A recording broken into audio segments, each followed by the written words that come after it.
guys, welcome back to my YouTube channel. It's your girl Butterfly here. So today I'm going to take you along on my day. Firstly, I came to do my makeup with Ally Tobias. Guys, if you don't go do your makeup with Ally Tobias, actually you don't know the things. But yeah, so no way. It's okay. It's nice though. I like the thing that it's like people really, people really show up for you. It's always the same faces. It's always the same. So I really like it. I like your single The song. what's the name? I know. Crazy. Yes, I think I only saw. I don't know where you were. Your dad must have been so proud. My dear, I know what you are. You know he doesn't show emotions. So I called him because it just felt like, okay, let's figure out. So you prep the skin. You wipe it with micellar water with oil so that it also moisturizes, and then you apply serum and moisturizer.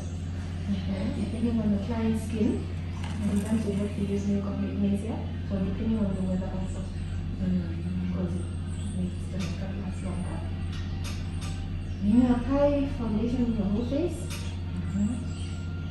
And then the foundation that mostly matches your chest.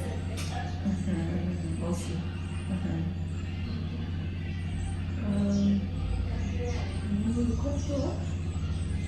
Charge your being also on my phone.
I'm done!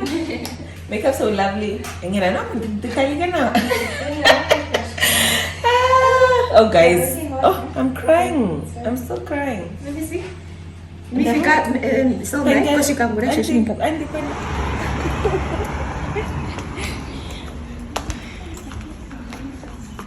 Oh, where do you go now?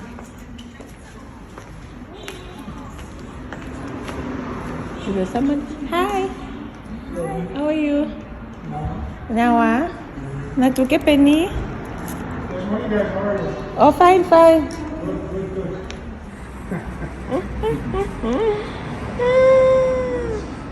Not brown envelope, your spec is the in.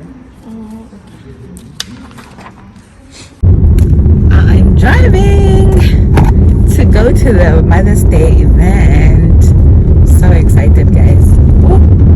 Only Mpoomy will now know that I exist. Oh, actually, but I really like her, Shem. I like her.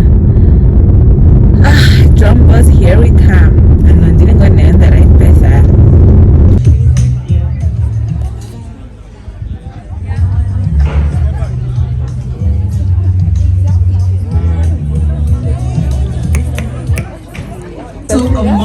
That will be DJing. I want to open it. I want to see our gifts. What is in here? And gifting, openings. Are we gonna get there? All right, a good afternoon, ladies. Sorry, let me say gentlemen, we have a few. What is it? We have a few. It was gonna be incomplete. So good afternoon, ladies and gentlemen. Thank you so much for joining us. This is the official Mother's Day off event. So today, we are just having a good time. We having some tea. Janet, are we also doing some gossiping? Are we doing that as well? Oh, nice. My dear gold. Can you just have What is it? We're coming in for cats. Can I please, my co-MC? My dear. I tell. Okay. It's okay.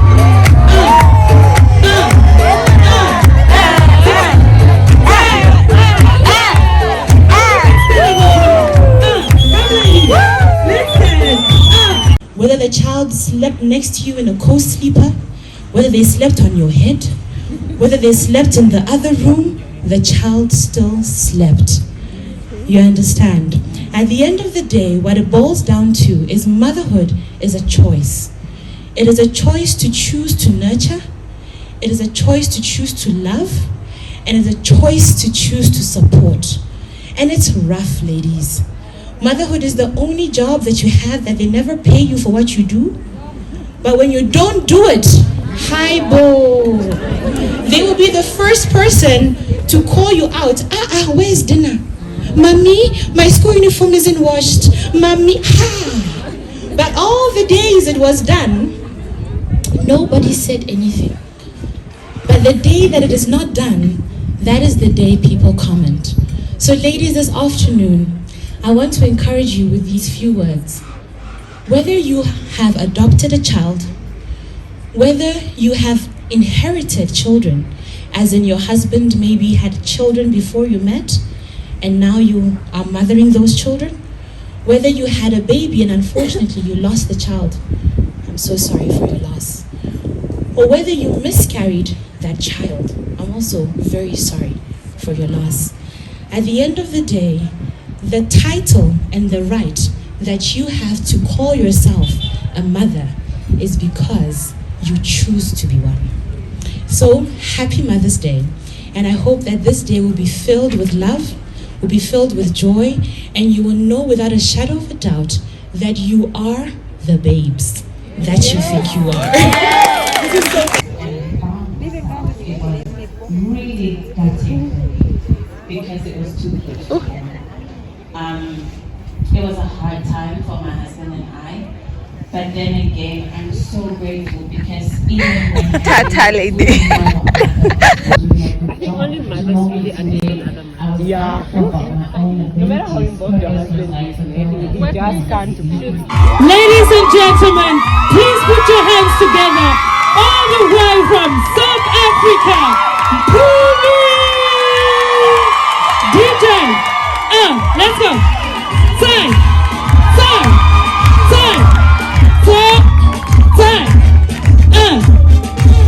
It's okay, hello. Me, I am absolutely delighted to be here. To Salma and her team, thank you so much for bringing me to Namibia. I think it's been, guys, sit, please. Please have a seat. It's been a year or two where people are like, when are you coming to Namibia? When are you coming to Namibia? And so when I shared the Namibia poster, then others in other countries like, when are you coming? I'm like, I wish I could explain that I don't just wake up and be like, I'm going to Namibia, I'm going to pack up women. Like, someone actually has to invite me and actually prepare the whole thing, because organizing an event is no child's play. So let's give them a round of applause for this gorgeous, beautiful event. It's Matthew 22 verse 37. And I want you to listen to it with new ears, fresh ears. Because you know, if you grow up in church or hear quotes like no woman, no cry, like we speak those things, and no weapon formed, like we just say those things, but we don't actually really know what they mean, right? So I want you to listen to this with fresh ears and almost an inquisitive spirit of what does that scripture actually mean. Matthew 22 verse 37. Love the Lord your God with all your heart, with all your soul, and with all your mind. This is the first and greatest commandment. And the second is like it. You shall love your neighbor as yourself. And then I added in brackets, because the Amplified adds it, that is, unselfishly seek the best or higher good for others. When I read it again. Love the Lord your God with all your heart, with all your soul, and with all your mind. This is the first and greatest commandment. And the second is like it. You shall love your neighbor as yourself. Now, when a lot of ladies speak, you hear a lot of people say, oh, I've always known that I'm going to be a mother. You hear things like that, right? Or I've always known I'm going to be a wife. Or growing up, I used to play with my dolls and I pretend I'm going to be a mom. Or just I've always had kids around me. Now, personally, I never changed a nappy until my own child. I didn't know how to make a bottle until my own child. Whenever people would come and bring their kids over, I'd just be like, oh, cute, God bless. And my sister's the one who would take the kids, and if at church or wherever we went, we know the people, she'd ask if she could babysit them. And I never understood. I'm just like, why? So I didn't grow up in a home where I was told, if you don't wash dishes, who's going to marry you? Which, it's wrong now, but then it was cute. It was fun. Like, people come to us and be like, oh, Okute. Oh, sorry, no Zulu. Forgot. Afrikaans, what? You are... I went to an Afrikaans school. So what? You are... JS, you're hardworking in Afrikaans. Oh, jeez, that was easy. It's hardworking. So that was cute then, but now we know it's feminism and all of that stuff. But so that was the model I had. My grandmother, so when I came here, Salma says to me, don't you have mom guilt? And I said, no, why? And I said it without thinking about it, that why would I have mom guilt, you know? And I realized that a lot of women have mom guilt because you're told this is what a woman does. You sacrifice your whole life, you give up your dream, you do everything else, but your role in life is to be a mother. And it's okay if you choose that. But what if that's not what you want? Amen. What if there's more that God has put inside you? And I want you today, that's why I say I need fresh ears, that I'm not here to take away the importance of being there for your kids. I'm not here to take away the surrender and the sacrifice of being a mother, because we know it's a sacrifice and make sacrifices. But today I want to talk about you. My favorite thing about my podcast is not the amazing, I love the guests that I get to bring on, but my favorite part has been bringing my own mother on, because I get to know Nomsa the person. Because in knowing Nomsa the person, I have given grace to Nomsa the person, Nomsa the mother, therefore grace to Mpoomy the person, and Mpoomy the mother. Now, why do I start with the story? I start the story to give perspective. That the way you mother, the way you parent, the way you socialize is influenced by your upbringing.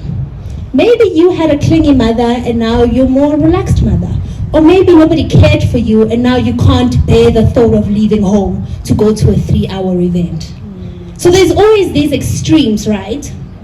And we're never really going to get to a place where we find that balance and you're just like, I'm killing it, I've got the formula. But I do need us to have a healthy view, and that healthy view can only start with our relationship with God.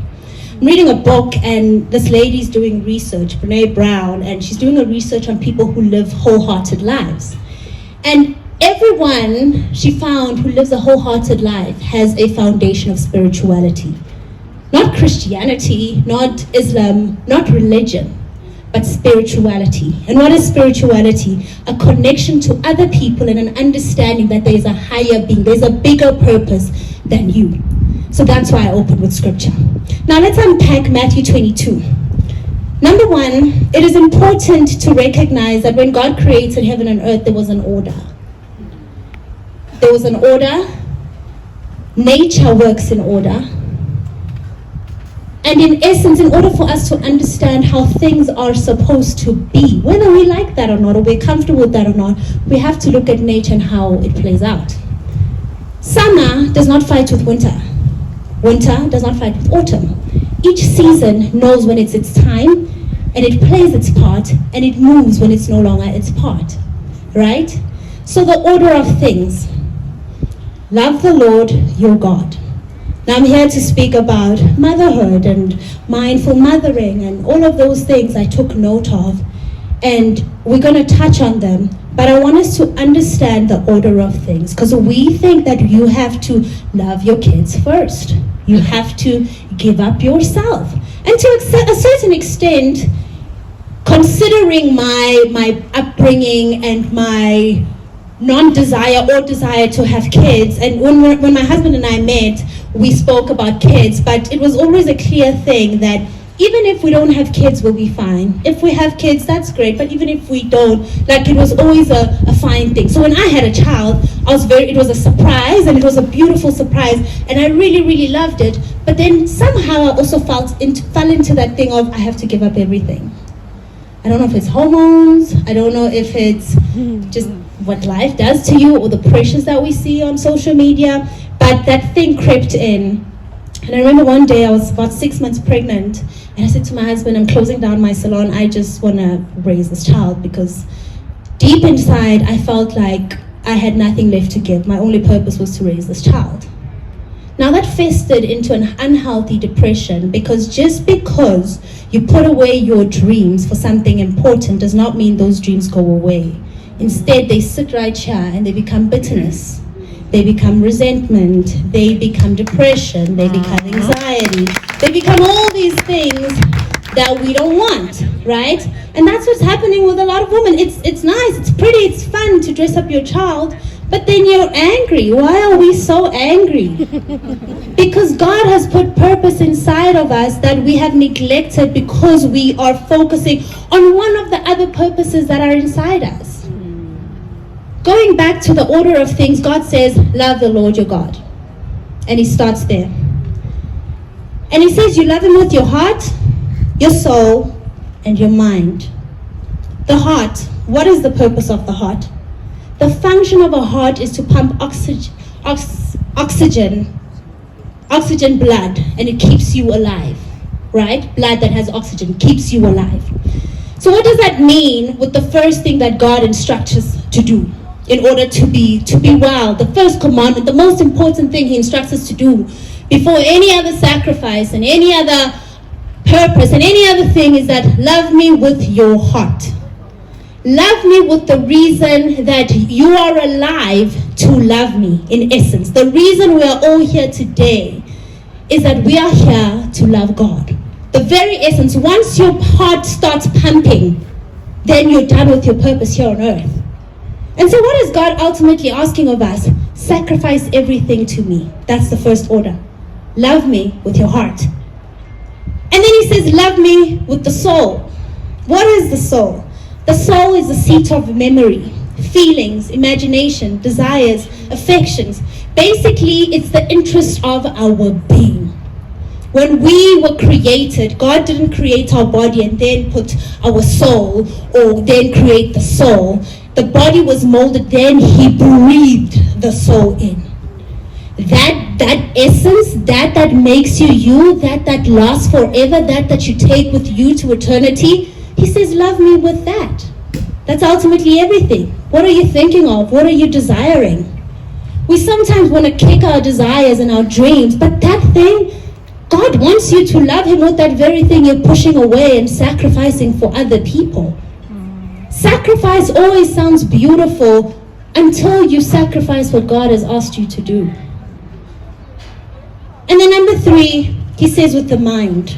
The mind is unconscious and conscious, and the mind is the coming together, the bringingness of all the things that we are exposed to. So basically, you think of the mind as a file that's looking at everything that you've gone through life, from your upbringing to going to school to everything, and the mind is just collecting, and it sits here.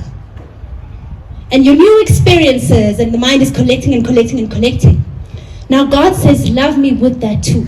What is he saying ultimately? Because what is love? It's sacrifice, right? You said it's sacrifice. And he says, bring that to me first. That is the first order of things. Now that we've got that right, you love me, you're sacrificial towards me first, you come to me with all the things that you have, all your experiences, the good, the bad, the exciting, the dreams, the scary, the fear, the shame, everything. Now let's move on to loving you. Did you hear how I didn't jump to loving your children, but to loving you? How we love ourselves is our view of the Creator.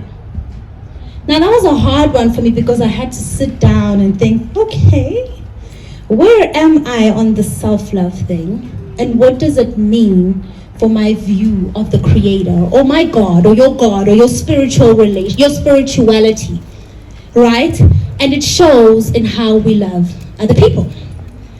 So it's actually crazy for us to say, oh no, I love people, I serve people, I do this for people, but we show no love for ourselves. I've actually realized that in doing that, when you overcompensate in doing for others, there's a void that is inside of us that we're trying to fill. But if we come to that place of loving ourselves first and understanding ourselves, then naturally, you know when they say someone oozes of love and oozes of God and oozes of beauty and has great omen, a great energy, it's because that person has a great view of themselves that it naturally pours out how they view the Creator. And it naturally pours out in how they relationship with other people.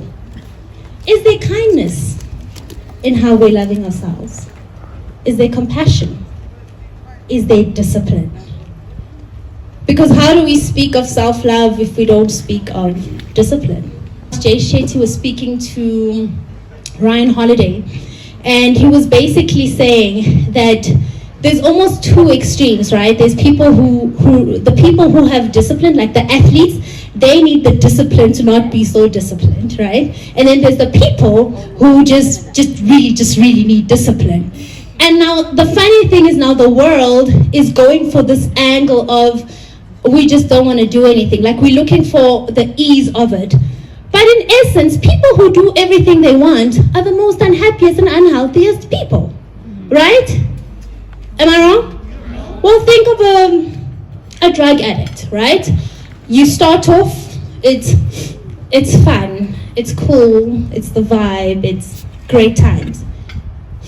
Do it again after a month or 2 months. Before you know it, you're addicted. And then you can fund it.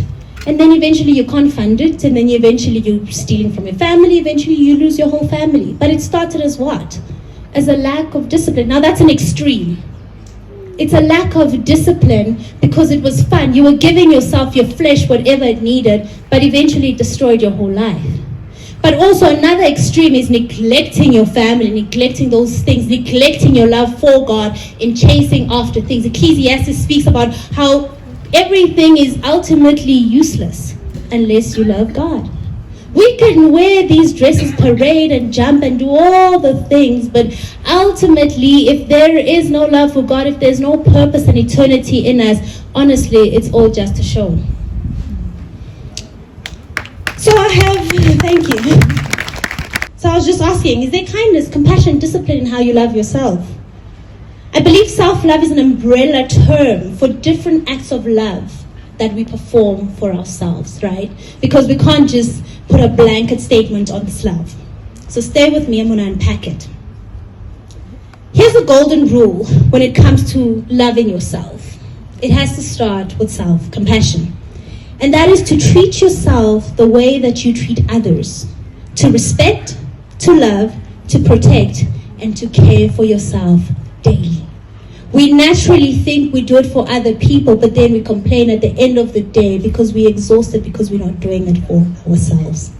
So now let's unpack the self-compassion. Number one, it's in 4 steps. Number one, self-awareness. Do we have self-awareness? And that is your thought process and how that affects your emotion. This for me started after I had my daughter, and I thought I wanted to stay at home. And then it hit me that I'm falling in a depression, and then that's when I started my journey with therapy.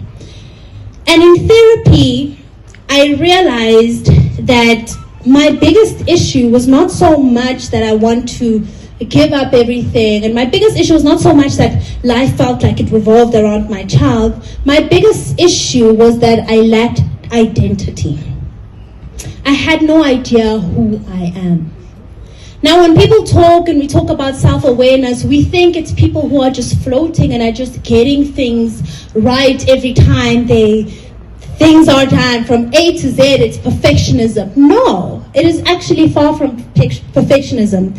But self-awareness is knowing that should so-and-so do A, it triggers me this way, and this is what happens. So for example, with me, when I am stressed out, I will binge eat. When I'm stressed out, I recently found out that I start planning new projects. So that is my way of dealing with being anxious, because I'm craving something to control. Why do I have a control issue? So my control issue starts at the age of 14 years old, when a boy has his way with my body after I've said no. So now ultimately, I live my whole life making sure that I will be the one who's in control. I will plan so that disaster does not happen.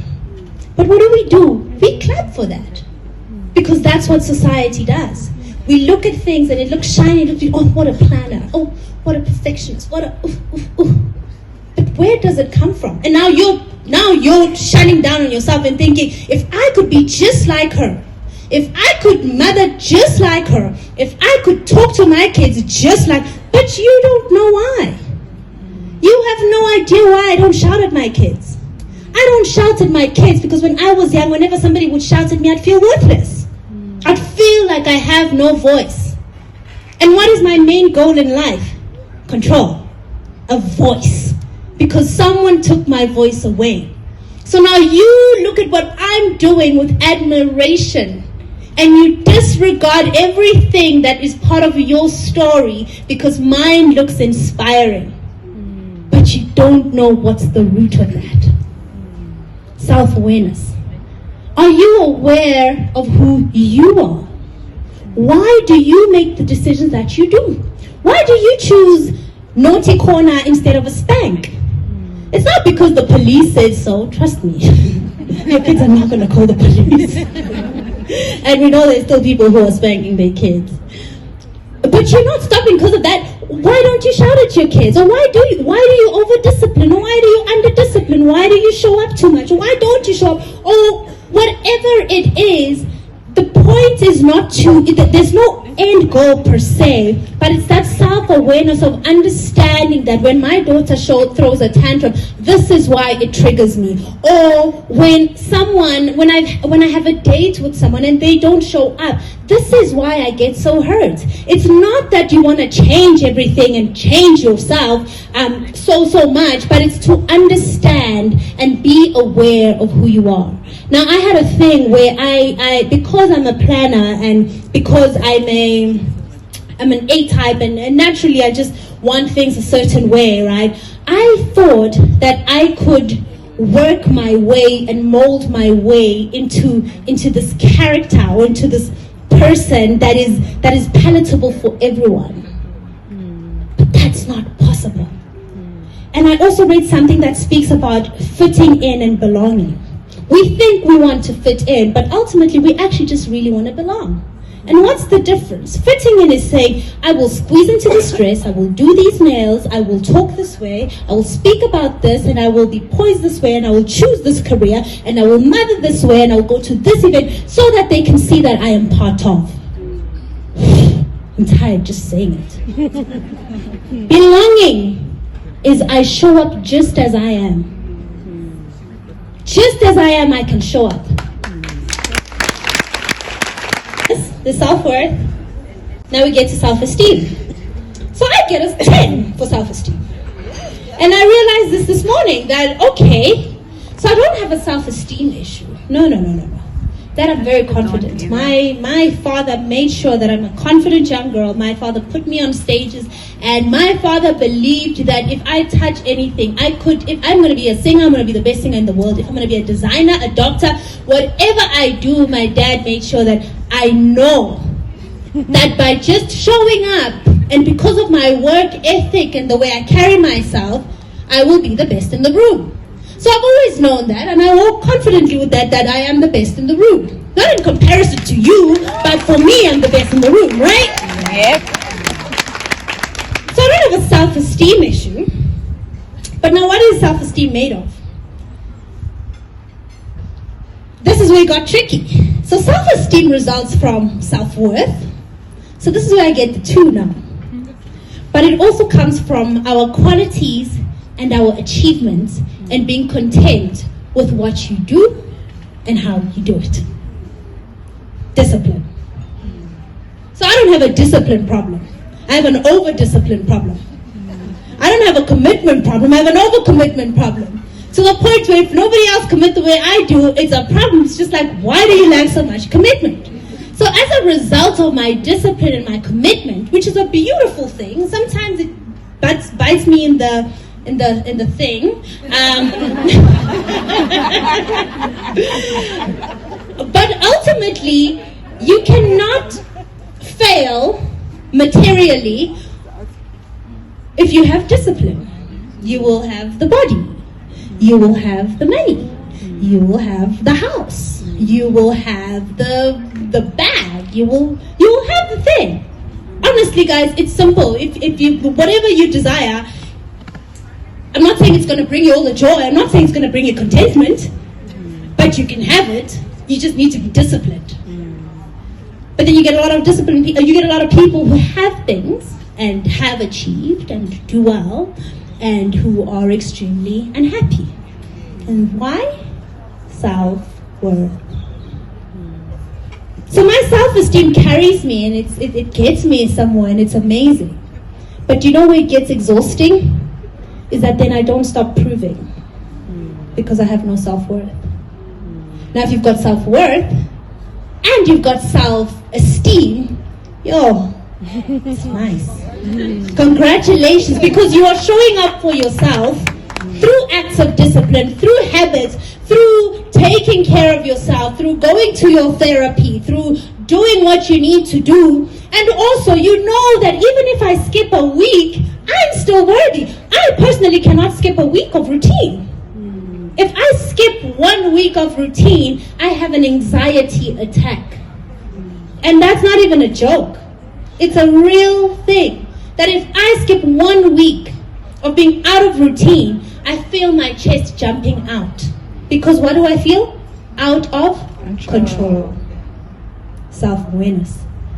So now, I realize that, okay, for the self-worth thing, again, my brain goes into planning mode. Now I'm planning how I'm going to get self-worth. Now we're planning how we're going to get self-worth. I ultimately have to do the things I have to do, have the discipline to take care of myself so that I can show up for my purpose. Listen, you cannot have one without the other. You cannot take out one and think, at least I've got this one, but I don't have this one, because it all works out together. But now I have to have that understanding that I need to show up for me, show up in the gym, show up at work, show up in my studies, show up as a parent, show up as a wife, show up as a friend. And even if I don't show up, because those days are gonna come, and they come a lot, I'm still worthy. The fourth thing, self-care. That's the one we all pick. I'm picking self-care, running a bubble bath and having a candle, the candle with the bum and the boob. We know that candle? Yeah, that's the candle of self-care. The candle, and going to the spa with the white gown, and having the headband, and we think, bam, bam, bam, that's self-care. Part of self-care, but a major aspect of self-care is looking in, that self-awareness. Okay, Mpoomy, now that we know that you have this issue, how are we caring for it? Do we need therapy? Do we need to go for walks? Do we need to get on meds? Do we need to take some time out? The best self-care thing I did for me last weekend was when I was so overwhelmed, missed my kids dearly. I was in the house with them, but it was such a busy week. And weekend had finally come, and I thought I'm going to spend some time with the kids. And I was drained and exhausted. Self-care was picking up the phone and asking my mom to take the kids. Because I knew that even if I kept them to prove that I'm a good mom, because self-worth, I would have spent the whole weekend miserable, waiting for when they go down for a nap. Why do we do that? Why do we do that? Self-care is sometimes really just sending the kids away. A friend of mine recently went on a 3-day retreat just by herself, and all she took was a journal. And she had the time of her life and didn't explain herself to... The only thing she did was wake up in the morning, hey, I'm okay. That's it. I mean, not all of us need to be that extreme, but sometimes that's what you need. So loving yourself. But can we see ourselves that way if we think God is just sitting there with a stick waiting for us to make a mistake? No. So that's why the order starts. God says you need to see me as your father, as your lover, your friend, your comforter, your redeemer, your savior, the bringer of grace, the bringer of love, the one who takes your shame. Once you can be vulnerable with me, you can be vulnerable with you. Because we are taught that we dress up on a Sunday, we put our Sunday best, and we put on the dress, and we put on the heel, and we lift up our hands, and then on Monday we go back to our holes. And that's how we start treating ourselves. It's like there's a me that shows up to the world, and then there's a me that sits in self-loathe every day where I criticize every part of me. And then eventually we project it onto our children. Then I'm going to the third part of the order of things. He said, love the Lord your God. Love your neighbor as yourself. So it's swapped around, but it's love yourself. And then we get to the third order of love, your neighbor. In this case, your child. Because it's motherhood. Your child. Can you really love your child if you don't love yourself? Your child without loving yourself. Yes? No? No. We know it, right? Do we practice it? And here are things that are required in order for us to love other people. In order for us to love our children. In order for us to love our husbands and the community that surrounds us in raising our children.